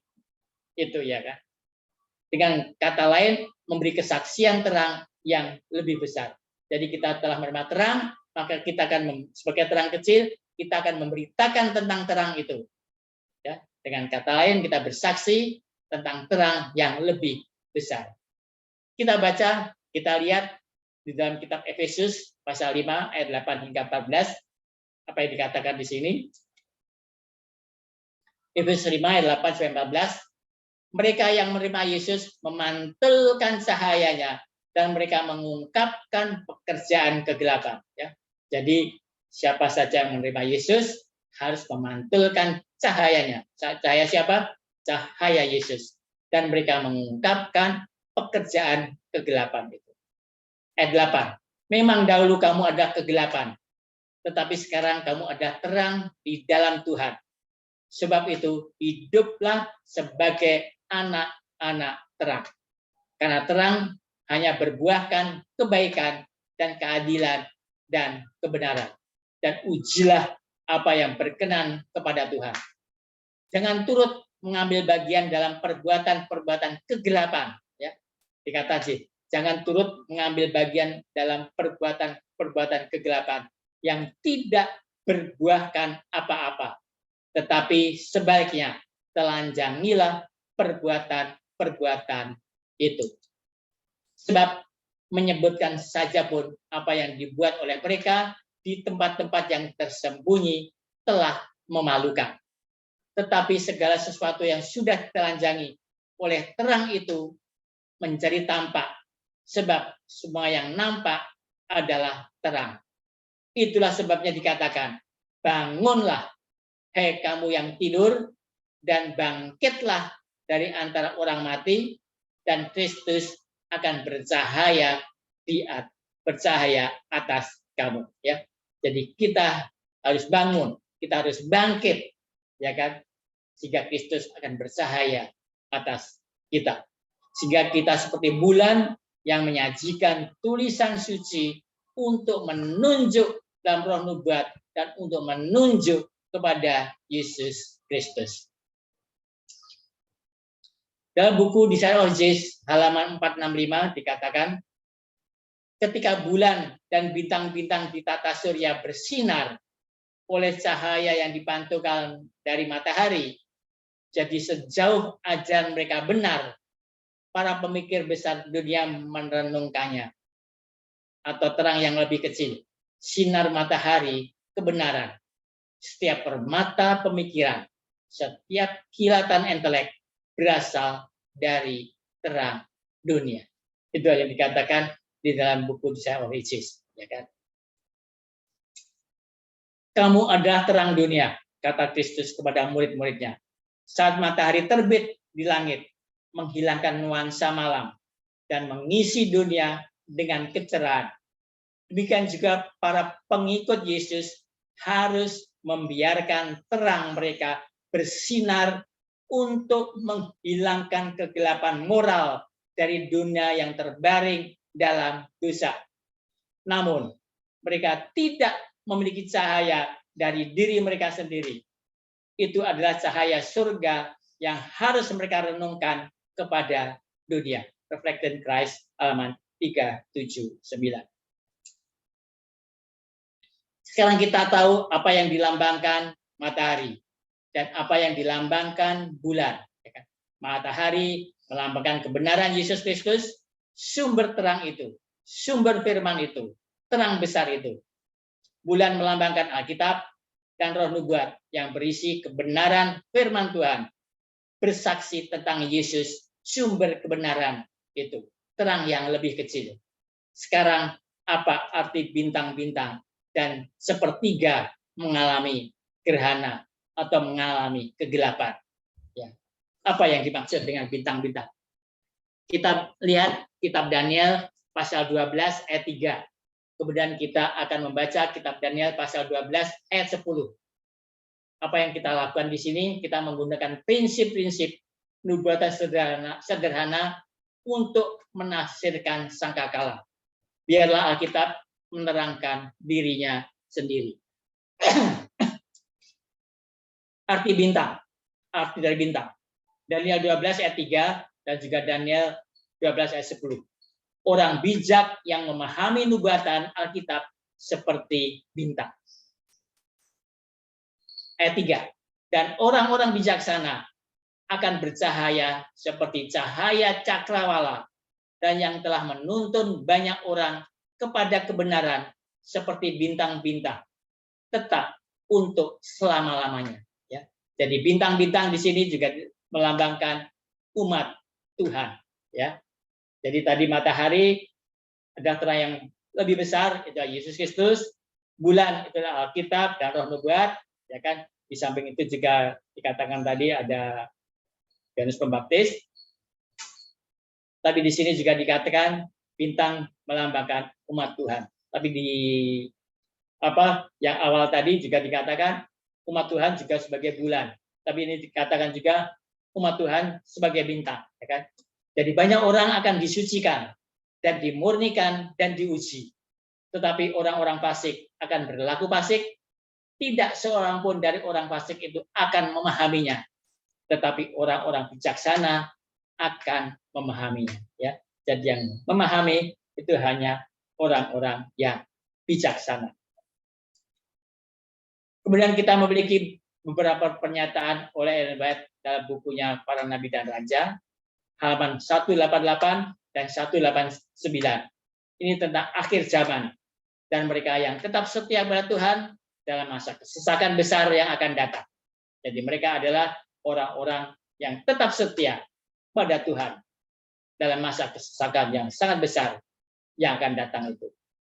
Di antara penduduk bumi yang tersebar di setiap negeri, ada yang tidak menyembah pada Baal, seperti bintang-bintang di langit yang hanya muncul di malam hari. Orang-orang yang setia ini akan bersinar ketika kegelapan menutupi bumi dan kegelapan orang-orang kotor. Di Afrika, di tanah Eropa dan Amerika Selatan, di Cina, di India, di pulau-pulau di laut, dan di semua kegelapan penjuru bumi, Allah telah mempersiapkan orang-orang pilihan yang belum bersinar di tengah kegelapan, mengungkapkan dengan jelas kepada dunia yang murtad itu, mengubah kuasa ketaatan kepada hukumnya. Bahkan sekarang mereka muncul di setiap bangsa, di antara setiap bahasa dan kaum, dan di saat kemurtatan terdalam, ketika upaya tertinggi setan dilakukan yang menyebabkan semua, baik kecil maupun besar, kaya dan miskin, bebas dan terikat, untuk menerima hukuman mati di bawah tanda kesetiaan pada hari istirahat palsu. orang-orang yang setia ini, tidak bercacat dan tidak berbahaya. Anak-anak Allah tanpa teguran akan bersinar seperti terang di dunia. Wahyu 13 ayat 16, Filipi 2 ayat 15. Semakin malam gelap, semakin terang mereka bersinar. Apakah kita ingin menjadi di antara lampu-lampu itu, menjadi seperti bintang-bintang di surga ini, yaitu bersaksi tentang Yesus? Pertarungan adalah antara perintah Allah dan perintah manusia. Saat ini emas akan dipisahkan dari sampah di gereja. Kesalehan yang benar akan jelas dibedakan dari penampilan dan hiasannya. Banyak sebuah bintang yang kita kagumi karena kecermelangannya kemudian akan padam dalam kegelapan. Sekam seperti awan akan terbawa angin. Bahkan dari tempat yang kita lihat hanya lantai gandum yang kaya. Semua yang menganggap ornamen tempat kudus tetapi ada tidak berpakaian dengan kebenaran Kristus akan muncul dalam rasa malu ketelanjangan mereka sendiri. Jadi bintang mewakili umat Allah yang setia, yang bersinar di tengah kegelapan. Ellen White menyebut John Wycliffe sebagai bintang bagi reformasi. Wahyu 22 ayat 16 memberitahu kita bahwa Yesus adalah bintang fajar dan terang. Lalu bagaimana dapatkah Wycliffe menjadi bintang pagi? Inilah jawabannya, ya kan? Siapa yang jadi bintang itu, ya kan? Setiap umat percaya sejati menangkap sinar dari bintang kejora dan memancarkan terang bagi mereka yang duduk dalam kegelapan. Mereka tidak hanya bersinar di tengah kegelapan lingkungan mereka sendiri, tetapi sebagai gereja mereka bersinar ke daerah-daerah di luar. Tuhan mengharapkan setiap orang untuk melakukan tugasnya. Setiap orang yang bersatu dengan gereja adalah menjadi satu dengan Kristus untuk menyebarkan sinar bintang fajar dan menjadi terang dunia. Kristus dan umatnya harus menjadi mitra dalam pekerjaan yang agung menyelamatkan dunia. Ya, jadi dikatakan sini Kristus dan umatnya harus menjadi mitra dalam pekerjaan yang agung yang menyelamatkan dunia. Mengenai 7 bintang di tangan kanan Yesus, Ellen White menjelaskan, inilah firman Dia yang memegang 7 bintang di tangan kanannya. Jadi kalau kita baca di dalam Wahyu 2 ayat 1 itu katakan tangan kanan Yesus dia ada 7 bintang. Kata-kata ini diucapkan kepada para guru di gereja. Mereka yang dipercayakan oleh Tuhan dengan tanggung jawab yang berat. Pengaruh manis yang melimpah di gereja terikat dengan pelayan Tuhan yang akan mengungkapkan cinta Kristus. Bintang-bintang di langit berada di bawah kendalinya. Dia mengisi mereka dengan cahaya. Dia membimbing dan mengarahkan gerakannya. Jika dia tidak melakukan ini, mereka akan menjadi bintang jatuh. Begitu juga dengan para pelayannya. Mereka hanyalah alat di tangannya. Dan semua kebaikan yang mereka capai dilakukan melalui kuasanya. Melalui mereka cahayanya adalah untuk bersinar. Juru selamat harus menjadi panutan mereka. Jika mereka akan memandang dia sebagai dia memandang kepada Bapa, mereka akan dimampukan untuk melakukan pekerjaannya. Saat mereka menjadikan Tuhan ketergantungan mereka, dia akan memberi mereka kecerahannya untuk direfleksikan ke dunia. Jadi matahari melambangkan Yesus Kristus sebagai terang yang besar. Bulan melambangkan Alkitab, yaitu seperti Yohanes Pembaptis sebagai terang kecil yang membawa keterang besar, yaitu Yesus Kristus. Ellen White yang menunjuk kepada Yesus sebagai terang yang lebih besar, ya kan?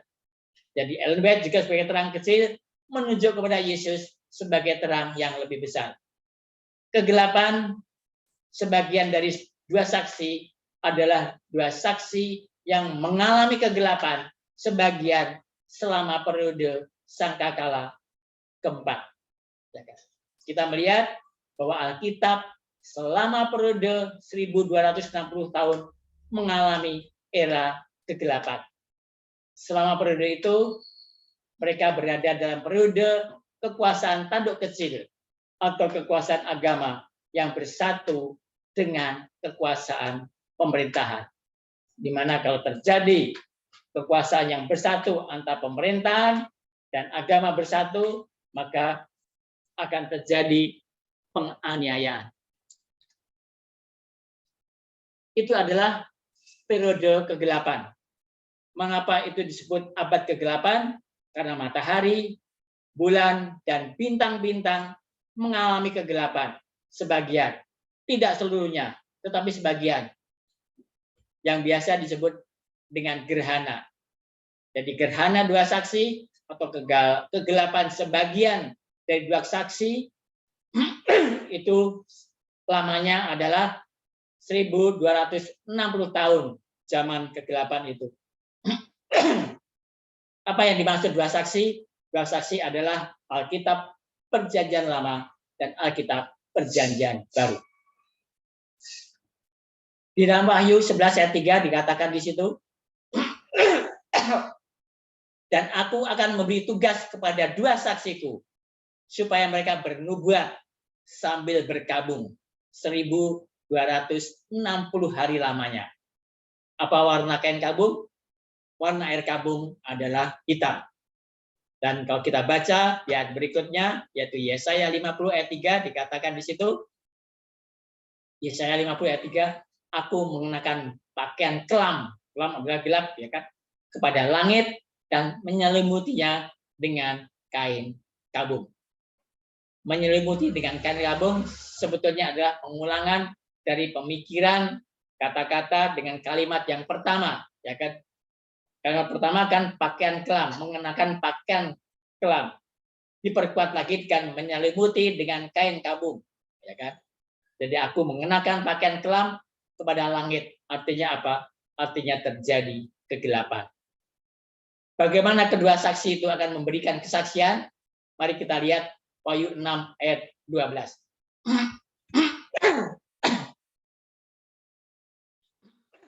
Ayat 12. Maka aku melihat ketika anak domba itu membuka meterai yang ke-6, sesungguhnya terjadilah gempa bumi yang dahsyat, dan matahari menjadi hitam bagaikan karung rambut, dan bulan menjadi merah seluruhnya bagaikan darah. Jadi di sini hitam bagaikan karung rambut.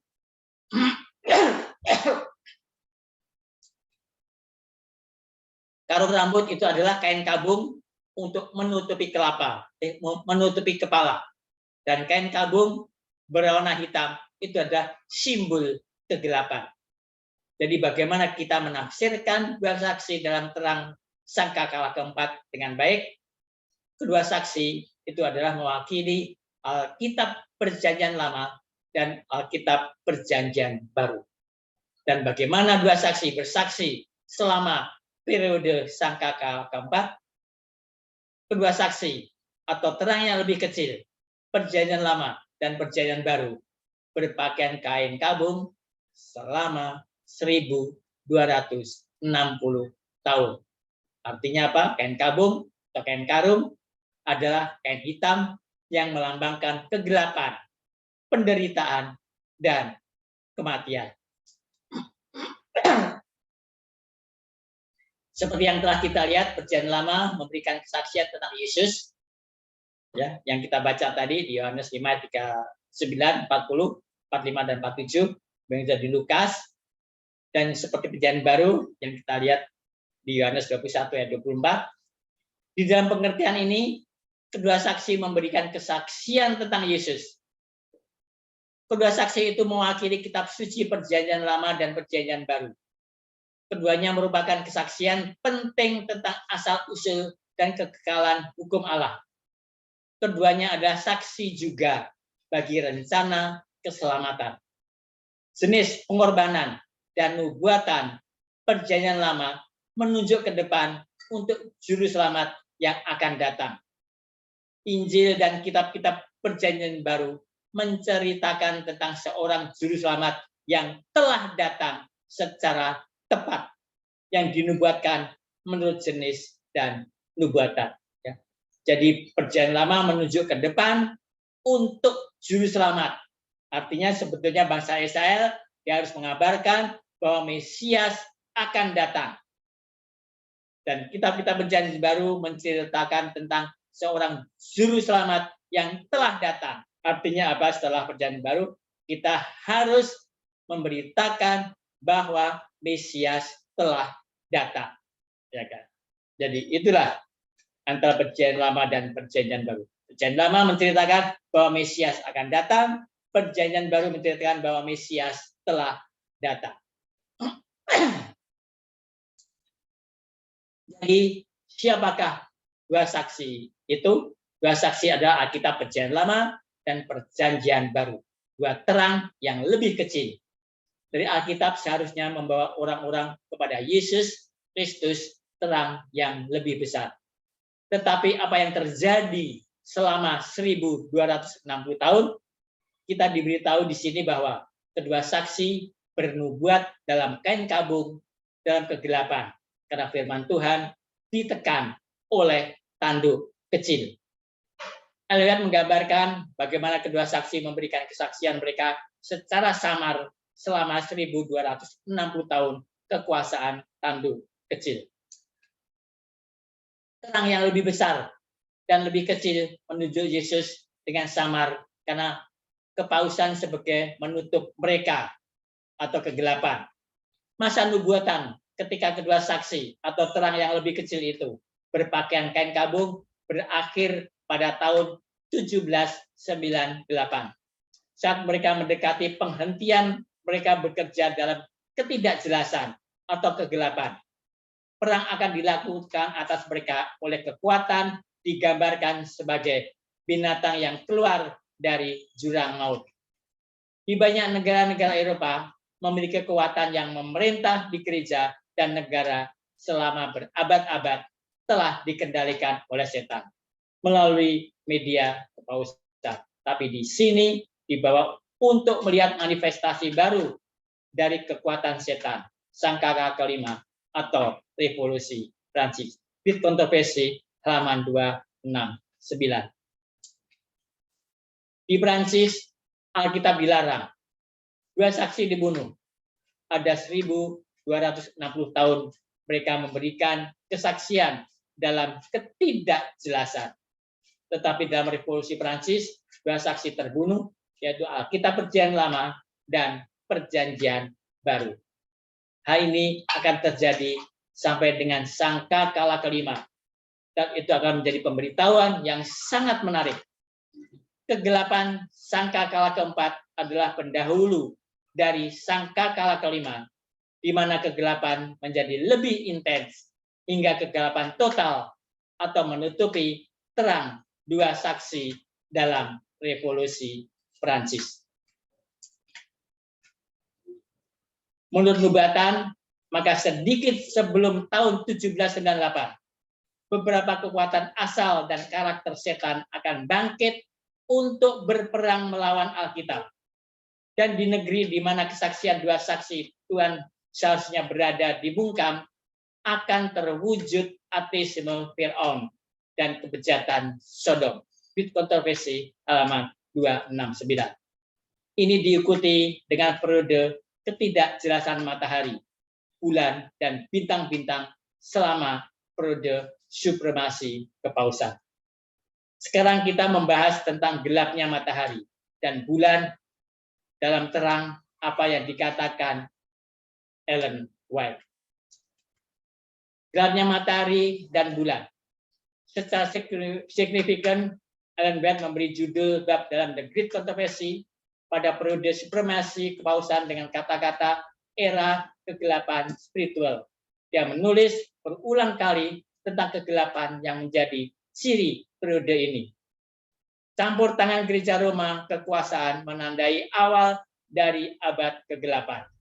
Saat kekuatannya meningkat, kegelapan semakin dalam, iman dipindahkan dari Kristus, fondasi sejati, hingga Paus Roma atau Kristus, terang yang lebih besar, dikalahkan. Alih-alih percaya kepada Anak Allah untuk pengampunan dosa dan untuk keselamatan abadi, orang-orang memandang kepada Paus dan kepada para imam dan pejabat gereja untuk siapa dia mendelegasikan wewenang. Sekitar abad ke-8, para kepausan mengajukan klaim bahwa pada abad pertama usia gereja, para uskup Roma telah memiliki kekuatan spiritual yang sama yang sekarang mereka asumsikan. Ia kemudian membahas doktrin apostolik atau suksesi. Kegelapan tampak semakin pekat. Pemujaan kabar menjadi lebih umum. Lilin dibakar di depan patung dan doa dipanjatkan kepada mereka. Berabad-abad yang maju menyaksikan peningkatan kesalahan yang konstan dalam doktrin yang dikemukakan dari Roma. Jadi pada abad ke-13 ditetapkan bahwa yang paling mengerikan dari semua mesin dari kepausan adalah inkuisisi, panggilan kegelapan yang ditempa dengan para pemimpin hierarki kepausan dalam dewan rahasia mereka. Setan dan para malaikatnya mengendalikan pikiran orang-orang jahat, sementara tak terlihat di tengah-tengah berdiri seorang malaikat Tuhan, mengambil catatan menakutkan dari keputusan jahat mereka dan menulis sejarah perbuatan mengerikan untuk dilihat oleh mata manusia. Tetapi siang kepausan adalah tengah malam dunia. Ini adalah dari sejarah Protestan, ya kan? Kitab suci hampir tidak diketahui, tidak hanya oleh orang-orang, tapi juga oleh para imam. Seperti orang-orang Farisi di masa lalu, para pemimpin kepausan memberi terang yang akan mengungkapkan dosa-dosa mereka. Jadi inilah sangkakala keempat. Tidak menggambarkan invasi bangsa-bangsa barbar. Jadi kalau mungkin kita pernah membaca tentang sangkakala keempat dari tulisan dari Uriah Smith, ya kan? Di situ kalau kita membaca sangkakala keempat adalah invasi orang-orang barbar. Tapi di sini tadi tidak ada sama sekali kita membahas tentang invasi bangsa barbar. Tapi kalau kita pernah membaca sangkakala keempat tulisan dari Uriah Smith, itu dikatakan ada invasi orang-orang barbar, ya kan? Tapi dengan kita membaca tentang sangkakala keempat dari Uriah Smith dan kita mendengarkan tentang sangkakala keempat ini, itu akan menambah wawasan kita, ya kan? Ya kan? Sehingga dengan demikian kita akan bisa tahu mana yang benar-benar harus kita persiapkan di dalam dengan sejarah kekristenan ini. Dan kita nanti akan menyimpulkan di seksi berikutnya, karena sudah cukup panjang ini baru lambang-lambangnya saja, tapi tentang sepertiga matahari, sepertiga bulan, sepertiga bintang-bintang jadi gelap, nanti akan kita bahas pada session berikutnya, Sabat depan. Baiklah, sampai di sini kita selesaikan dan saya akan berdoa. Bapa kami dalam surga, terima kasih Tuhan Tuhan telah memimpin kami di dalam pembahasan tentang sangkakala keempat bagian pertama ini. Kami akan melanjutkan kembali Tuhan untuk sahabat berikutnya, dan kiranya Tuhan akan selalu menuntun kami, dan demikian kami akan bisa mengerti dari apa yang kami bahas dan kami sampaikan pada sangkakala keempat ini Tuhan. Dan demikian kami semua akan bisa mempersiapkan masing-masing kami di dalam nama Yesus yang kedua kali. Terima kasih Tuhan. Nama Yesus, kamu berdoa dan mengucap syukur. Amin. Oke, sampai di sini.